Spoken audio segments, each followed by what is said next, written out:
Nalaman ng Diyos ang sukdulang kasamaan ng Sodoma at nagpadala ng 2 anghel upang siyasatin ang lungsod.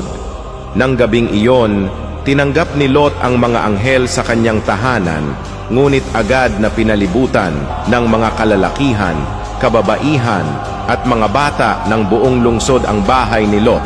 Iniuutos na ilabas niya ang mga anghel upang saktan nila ang mga ito.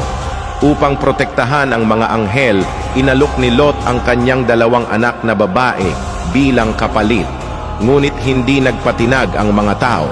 Nang makita ang kasamaan at kalupitan ng lungsod, hindi na ito matiis ng Diyos, kaya mabilis niyang winasak ang Sodoma sa pamamagitan ng asupre at apoy.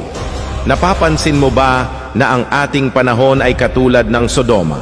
Ang mundo ay puno ng karahasan, krimen at pagbagsak ng moralidad. Ang mga tao ay nalululong sa material na kasiyahan, tinatanggihan ang pananampalataya, hindi sumasamba sa Diyos, at walang tanda ng pagsisisi.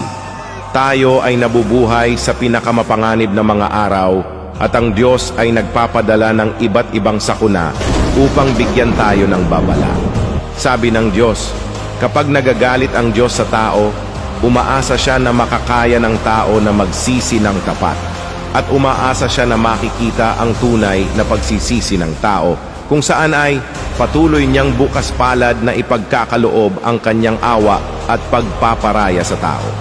Hindi nais ng Diyos na mawasak ang sangkatauhan tulad ng Sodoma, kaya't patuloy niya tayong pinaaalalahanan at hinihintay ang ating pagsisisi. Umaasa siyang marami ang maliligtas tulad ni Lot. Nais mo bang mapabilang sa mga makakaligtas sa mga sakuna? Kung handa kang sundin ang mga babala ng Diyos, magsisi at lumapit sa Kanya. Amen.